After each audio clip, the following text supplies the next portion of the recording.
Hello, everybody, and welcome to episode number 23 of Diehlman at Halftime, the NBA podcast that tops all others. I'm your host, Larry Diehlman. If you're joining us for the first time, welcome aboard, and if you've been a loyal listener, welcome back. We have much to get to today and not a lot of time to do it. We have 5 sections that we'll get into: a general overview of the NBA this week, and our usual highlight, lowlight, random stat, and game of the week.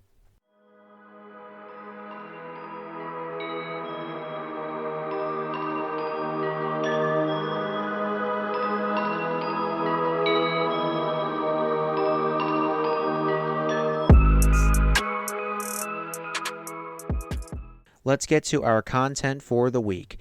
The NBA announced a big change on Thursday. The G League Ignite is folding next month after 4 seasons. For those of you that don't know the G League Ignite, they're another G League team and they develop younger prospects. The league's primary reason for closing the doors is, quote, the changing basketball landscape, including the NCAA's name, image, and likeness policy, or NIL, and the advent of collectives and the transfer portal. The G League Ignite has given players a chance to play professionally who aren't eligible for the draft, but they don't want to attend college. Some of the biggest names to come out of the Ignite program are Houston's Jalen Green, Golden State's Jonathan Kuminga, and Portland's Scoot Henderson. The Ignite are, 2-30 on the season. Here's another story that's just odd. Ex-Timberwolves coaching analyst Somak Sarkar was arrested earlier last week for stealing classified information off a hard drive. He was charged with felony third-degree burglary. Sachin Gupta, the head of the Timberwolves analytics department, had a hard drive of over 5,000 files stolen from his office. The hard drive had contracts and strategic NBA information on it. Video surveillance captured Sarkar in the act earlier last month. The hard drive was recovered, and Sarkar has another court appearance on Thursday, May 16th. This episode is entitled One Small Step. So, who's raising eyebrows at the moment?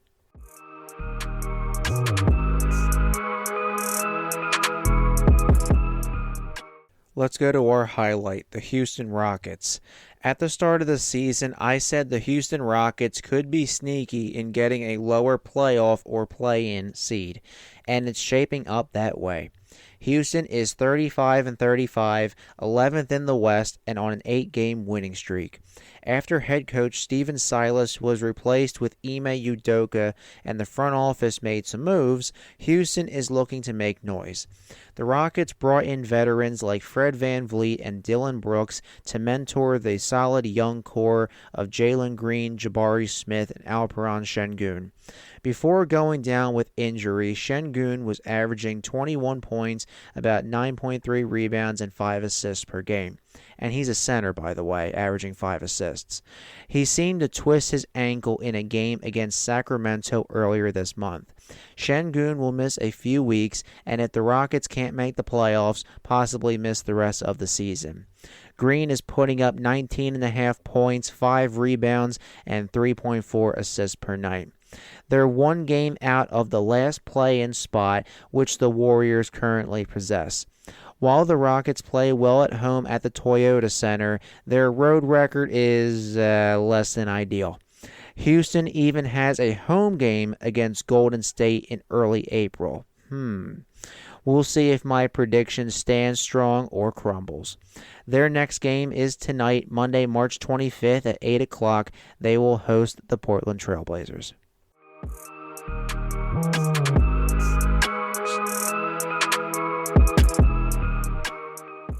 Let's go to our low light, the Toronto Raptors. The days of the Toronto Raptors being champions seem like a long time ago, even if it was just 5 years ago. The Raptors are 23-48, 12th in the East, and on a 10-game losing streak. It's their longest losing streak since the 2005-06 season, which is 18 seasons. Let's be clear about one thing. Toronto is in a rebuild, and this rebuild might take some time. although first-year head coach Darko Rajakovic has weapons at his disposal. Scotty Barnes is the franchise cornerstone that Toronto is building around, averaging about 20 points, 8 rebounds, 6 assists, 1.2 steals, and 1.5 blocks per night. The Raptors also brought in R.J. Barrett, a Canadian native, and Emmanuel Quickley from New York in exchange for OG Anunoby. Toronto's list of inactives in recent games has been quite alarming, but Barrett and Quickley are out for personal reasons, and unfortunately Barrett's brother just passed away. It's too late for the Raptors to make a push for the play-in tournament, so the rest of the season should be Rajakovic messing with different lineup combinations, giving the team hope for next season, and hoping a solid young prospect falls to them in the draft. Their goal for next season should be between the 8th and the 10th seed in the East.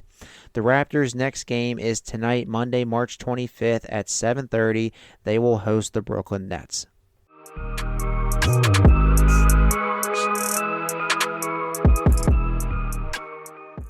Let's go over to our random stat. The Washington Wizards just can't seem to win.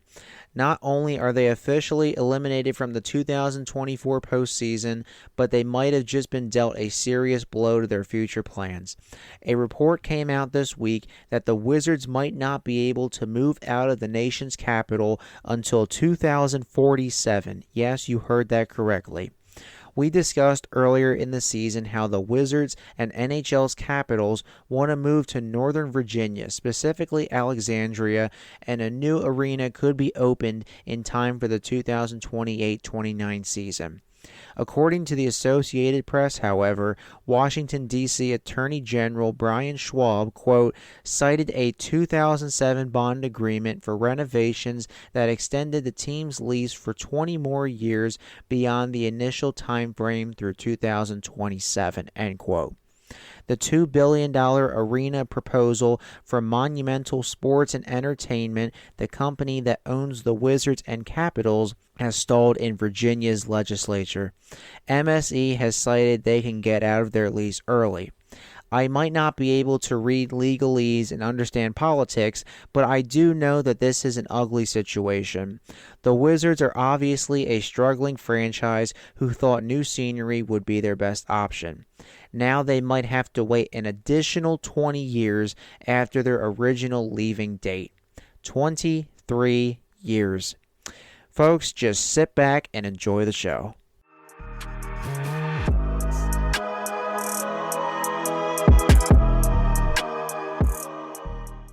Finally, let's go to Game of the Week. For this week's Game of the Week, let's go with the LA Clippers at Philadelphia 76ers.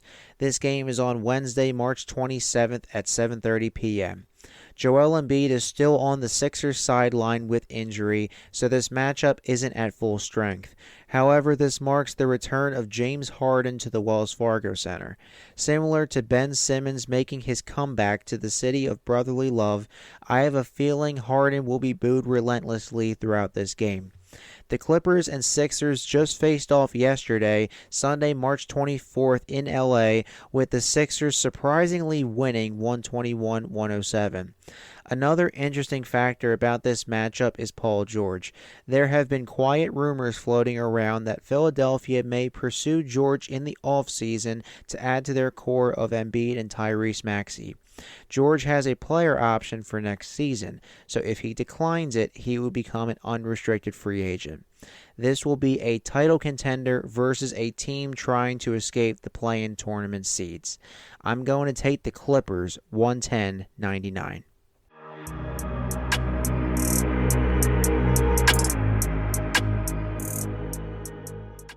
Well, that's all the time we have for today.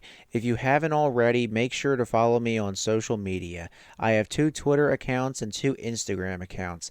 The podcast accounts are under @Diehlman_NBA for both Twitter and Instagram. My personal Twitter is @LarryDiehlman18 and my personal Instagram is @Mr_Sports18. They're also in the description on SoundCloud. And don't forget to spread the word about Diehlman at halftime. See you next time, fellow Hoops fans.